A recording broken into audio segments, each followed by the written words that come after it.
with a 106-point performance. What did the Cats show you in handing Florida their first loss of the season? More of the same. I thought it was more of the same, guys. It's just kind of beautiful offensive basketball, right? Like defense, they were good in stretches. And Lamont Butler, man, when he wants to be good, he's great. He can just shut down dudes. He did it to Elijah Martin for stretches, especially after Elijah got hot early in the second half. But, I mean, you look at it, and again, 25 assists, 6 turnovers, 14 to 29 from 3. They moved the ball.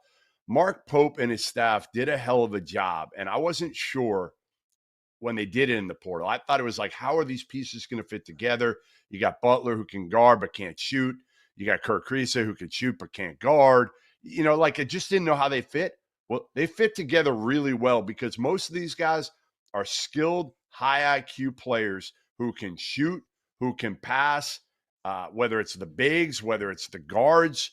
And Lamont Butler, man, I love him. I think he's the key to their team because he's just so rock solid in every single way, and he's all about winning and the right things and just makes the right play. John, did you think Kentucky would be this good this soon? I thought they would be pretty decent. You're crazy. Well, you're nuts. You did not. Come on. Let's go back in the time. I bet you I said Kentucky's going to be okay.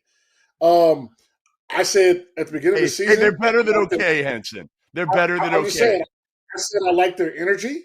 I said I like how they rally around their coach. I like how much their coach loves the university. So I'm not surprised. I would say I'm not surprised. They got 6 guys averaging double figures. Now this is a little bit of luck by putting all these guys together and meshing so well. That is what it is. It could have went the opposite way, but they play together. They play hard. They have a great kind of offensive flow. If I could give one negative thing, they're not as high ranked defensively as I would like for an elite team, a championship tier team. But Florida is a really good team. Florida fought. They stayed in it. I mean, Walter Clayton Jr., Elijah Martin, Will Rich, they gave Kentucky everything they wanted, and Kentucky prevailed. They looked really good. And Kobe Bryant, 7 for 9 from 3, 8 for 11 from the floor. I think he is one of the biggest pieces of that team, even though he does come off the bench. He sure is. But to me, it's a testament to today's climate in college basketball. Mark Pope and his staff, they got a bunch of pieces from across the country that came from different programs, different levels of winning. Lamont Butler hit one of the biggest shots in Final Four history. Andrew Carr came to Kentucky to try to write a new legacy, go to the dance, make a run in that dance. Otego away, looking for a change, looking for something different. And of course they've got money. Of course they've got the brand. It's Kentucky. So the pride factor, the energy factor's there. But it's the way they're playing. It's the way this team is playing, Jeff, that is remarkable. Like, we came into the year and we said, who is the alpha? The fact is, Jeff Goodman, that's interchangeable with the firepower this team has. I think the other thing, Fana, is the one thing I said before the season was all these new coaches in good spots, right? I mean, you've obviously got Calipari down in Arkansas and Dusty May in Michigan and Musselman playing right now. They're playing each other at USC. Some of these guys, I just said, year one, you're not winning at a high level. You're just not. With a new coach in a new place with completely different players, it's going to be, you're going to be lucky just to get in the NCAA tournament. And for the most part, I think a lot of those teams, they're going to be in that situation. And that's what blows you away. Look down the list of, the top 25 right now. Kentucky's the only one there. They're the only one among those new coaches that's there. And that's where you've got to give Mark Pope so much credit.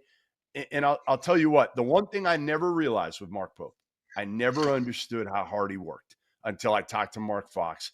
The day that Mark Pope was hired, I called Mark Fox, who hired him out of med school when he was at Georgia, the head coach. And I said, listen, I'm not so bought in that, is he going to really grind it at the highest level? And he said, no, you don't even understand how hard this dude works. And I just thought like former NBA guy like Henson. I mean, Henson wants to fish. He wants to go out to the bars. He wants to have fun. Former NBA guy. He's got, I don't know how many million you got left, Henson. I know Not you're much. winning. Not much. I'll be okay. I'll probably have to start working soon, but I'll be all right for now. Exactly. But you know what I'm saying? Like Mark Pope wasn't one of those former NBA guys. I looked up afterwards how much his career earnings were nowhere near the Henson level. Not even close. They're probably closer to the Fana level. All right. So he is a workhorse. He is an absolute workaholic. And I think that's one of the big differences right now between Mark Pope and John Calipari, frankly. Yeah, I mean, that's the bigger thing. That's the big, John, that's the bigger thing here, because think Henson. Yeah. Think about, and I want to get your thought on this.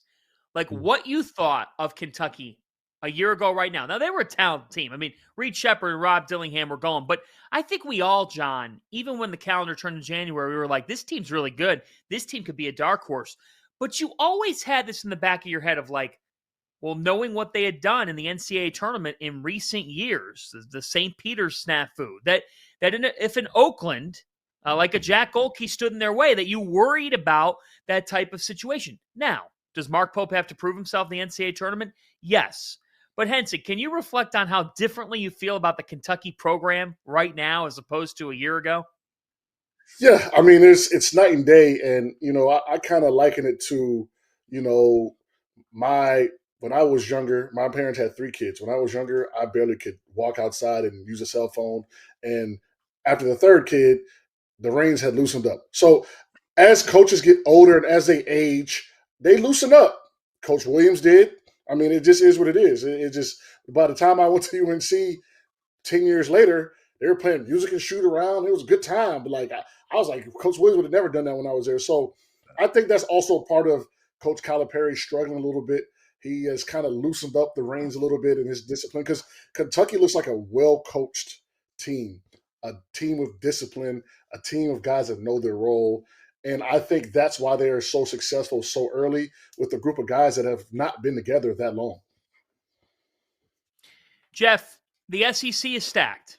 It's absolutely loaded. We're going to get to Arkansas here in a few moments and their game against Tennessee earlier today. We'll get to that.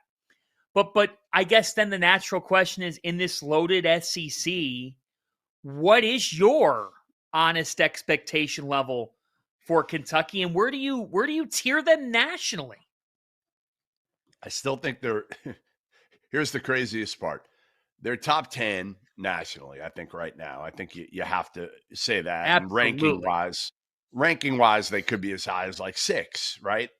And I still could put them, if I'm doing like power rankings or where I think they're going to finish, I mean, it's probably 4. It's probably 4 at this point, right? Like, I mean, Tennessee, Auburn, Alabama, I would take all 3 of them over Kentucky. Now, again, Alabama, and we'll talk about them in a little bit. After tonight, I have a different viewpoint. Finally saw the Alabama team that I wanted to see. But, this Kentucky team, I'm not sure their ceiling is as high as certainly Alabama's. And Auburn and Tennessee, I think, are better teams, period. But what I will say is, like, if you're Big Blue Nation, you're kind of playing with house money here to some degree, because you couldn't have expected this. Now, again, it's all going to come down to the NCAA tournament because, frankly, John Calipari did this in the regular season before, but he got bounced in the first round. I mean, that Oscar Tshiebwe team was fun to watch. They were very, very talented. They won a lot of games, and then they lost to St. Peter's. So, you got to you can't lose in the first round of the tournament, which I don't think this team's going to do, because I don't think they're built that way. I don't think they're built in the way that they can guard. I mean, today was just, man, those Florida guards, as much as we're talking about Kentucky and we focus on Kentucky right now, to be in the game at Rupp like they were, kind of have a chance to win at the end. And those guards are awesome. Like, I love watching those guys. Like, I've said it all year before the season, Walter Clayton and Elijah Martin. And Will Richard wasn't great today, but he's been great the last couple of weeks and most of the season. They're as good as any guard duo or trio you're going to find in the country.